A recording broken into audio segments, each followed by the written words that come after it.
Hi guys, I hope you're doing really, really well in practicing radical self-care. I hope you're getting out there. I hope you're exercising. I hope you're eating healthy foods. I hope you're surrounding yourself with kind, good, honest, authentic people, not bullshitters, not narcissists, not manipulators. I hope that you are seeing a trauma therapist. I hope that you are reading some really excellent books to help you heal and recover. I highly recommend The Body Keeps the Score by Vessel van de Kerk, I think. I may be saying his name wrong, but it's a really good book, and it talks about many different ways that trauma is stored in your body in many different ways to get rid of it. So yoga, meditation, prayer, exercise, rock climbing, skiing, surfing, walking, hiking, going to the gym, anything you can do to, really get the trauma out of your cells, to really get it out of your body, and, to learn how to regulate your nervous system. Deep breathing, breath work, huge. Breath work. I like Tara Brach's acronym RAIN: recognize, acknowledge, investigate, and nurture. Recognize what you're feeling. A lot of times if you have codependent traits, you might struggle with knowing what you're feeling. So recognize, what am I feeling right now? Okay, acknowledge, this is the feeling I'm having right now. Investigate, why am I having this feeling? What's behind it? So like if it's anger is, I always consider anger like a primitive emotion. It's like your first level of defense. But what's behind anger is usually fear or sadness or grief. It's something else usually. So investigate, figure out what is behind that. Why are you feeling angry? Is it because you're afraid? Is it because you're grieving? And then nurture, and nurture is, breath work, walks with friends, talks with friends, therapy, yoga, meditation, all these things. Nurture. Andrew Huberman from Stanford University talks a lot about, I love his podcast. Check it out, Andrew Huberman. He's a neuroscientist, and he talks a lot about the power of cold water. He also talks about exercise. He's brilliant, and he talks a lot about how trauma impacts the brain, and how to, some really great practical solutions for fixing that. So in this video, real quick, I had somebody ask if this question: can a narcissist be with another narcissist? If that happens, what does that relationship look like? Okay, so yes, it can happen. I've heard and read mixed reports. I think it's probably less common for a narcissist to be with a narcissist, and some of the psychologists agree with me on that one, because typically narcissists are looking for givers, pathological givers. They're looking for people that are going to give and give and give, because a narcissist is a pathological taker, right? So they're going to usually surround themselves with people that have qualities that they don't possess, like empathy and nurturing and giving and compassion, right? And overabundance of those things, right? And they need somebody who's going to tolerate their BS. So they usually find themselves somebody who is, a trauma survivor, or somebody who has a lot of like codependent characteristics. Not always. There are totally exceptions to this. You might not have any codependence or narcissism, and you might find yourself with a narcissist because sometimes we let them in, right? So essentially, they'll be with anyone who will tolerate their BS, or anyone who will let them in, right? So, sorry, my hair's all messy, but what happens, and does it happen? Yes, it can happen. A narcissist can be with another narcissist. Typically, if you have that happen, there's going to be more of an overt narcissist with a covert narcissist, like two different types, but not always, but that's often how it will be. So, and how do they get together in the first place? Well, like does attract like, right? So narcissists, in their mind, they're very they have a lot of grandiosity. They think they're the most beautiful, the smartest, the most amazing in their minds. Coverts might pretend to be humble.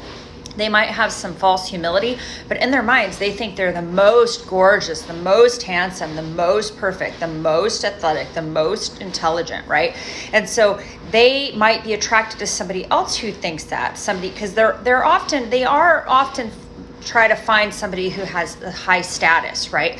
So a narcissist, say a covert narcissist, might be attracted to an overt narcissist who's like, I'm so amazing, I'm perfect, I'm amazing, look at everything I do, look how wonderful I am, right? So they might be attracted to each other initially. And it can be fireworks at first. There can be a lot of chemistry and passion and craziness at first, but then all their naughtiness starts coming out. Narcissists get bored very easily, and I don't care how interesting you are, how fascinating you are, how smart you are, how athletic you are, how many different types of sports you like to try or different activities you like to do. Narcissists get bored, and they get bored because they're only experiencing people in this two-dimensional way, or maybe even one-dimensional. It's all about like surface with them and sort of like shared activities, but they're not really deeply curious about the internal life of another human being. If you find yourself curious about the internal life of another human being, that's a very rich landscape usually, unless you're with a sociopath, psychopath, or narcissist. So they can be endlessly interesting because you're learning. And if you're with somebody who has a growth mindset and they're constantly growing, it's like kind of a fascinating experience to know that, to know someone in that way. I have those intimate relationships mostly with women in my life. I haven't not been able to achieve it. Well, I did have it actually once in a romantic relationship, but he passed away. So it's like one of those things where, narcissists are only skin deep. So people get boring to them. Like their Maytag gets boring to them, right? They want a whirlpool. They just get bored.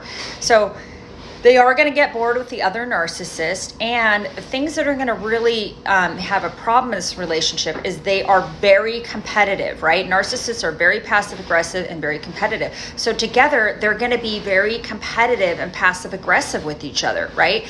And narcissism is pathological self-centeredness. So you have a relationship with two people in it that are pathologically self-centered, and that's not going to go well, right? Like who's going to do the laundry? Who's going to take care of the kids? Like these are both people that are super, super self-centered. So they're going to have some conflict in that. And then remember, they're always in competition. So in the beginning, that competition might be kind of fun for them, but it's going to get nastier and nastier and nastier because they're constantly competing with their partner or spouse. And believe me, no good relationship comes from people competing with each other. You shouldn't be competing with your partner or your spouse. You should be on a team together, helping each other, supporting each other to grow, not in competition. It's super unhealthy. If I date anyone and I feel that, like, oh, this person is like wanting to compete with me, I'm like, get away from me. It's pretty quick for me to just like end that.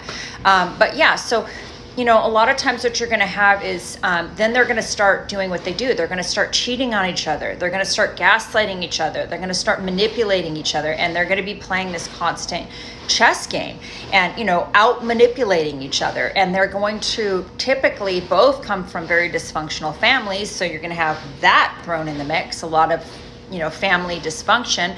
And then often these relationships are sort of second relationships for them, because often these relationships are started by them cheating on other people, right? Because they were already in another relationship. Very common, because narcissists always or often do that.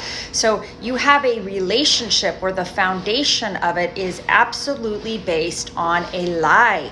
The foundation is quicksand, right? So you can't have a good, healthy, wonderful, long-term, solid, emotionally intimate, connected, flourishing, growth-minded relationship that's built on quicksand. It's built on a lie. So they got together based on a lie. And maybe they weren't both in relationships, but one of them might have been married and they were lying to their spouse. They were lying to their affair or their new partner. So it's all based on lies. The whole relationship started off with a big fat lie.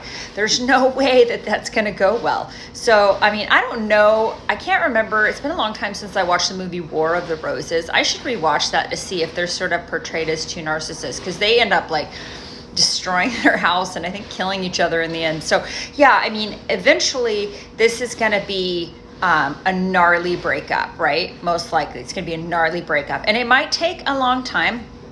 especially if if there's a covert narcissist in the mix, they're in it for the long con. But when that thing goes south, it's going to go real south. And if they're married, watch out, because those two are going to be, they both think that they're right. They both think that they're the best. They both think they deserve everything, all the money. So they're going to be fighting until the cows come home, and it's going to be a pretty brutal divorce. I was talking to one of the attorneys I worked with, super smart attorney, and she was talking about how the worst thing is if you get two narcissists divorcing each other and they're both attorneys. She's like, that's like the worst kind of divorce you'll ever see. So obviously divorces with narcissists typically last longer. They get dragged out because narcissists love being in that fight. They love the fight. Normal people want it over as soon as possible so they can get out of the fight and start healing, or a custody battle. They want it over so that they can protect their kids and keep them safe. But a narcissist, they want to win, right? And they want to keep you in that fight. So they'll drag it out for 10 years if they can afford it. These are the people that drag out divorces forever, unless there's like an issue where they're worried about their security clearance, which was the case with mine, where we didn't even go in front of a judge, and I gave up. I just gave up. I couldn't do it anymore. I found my brother dead in my house, and I couldn't, after that trauma, I couldn't fight that anymore. I was like, take the dirty green paper, you greedy weirdo, and just get any. I was willing, I would almost I did write a check to get divorced. I would have done anything just to get out of that relationship, anything to get away from that person that would not let me go. But anyway, I hope you guys are doing well. And I think if two narcissists are together, it's going to be real bad. Eventually, it might not start out that way. It might look good on the outside, but it's going to combust.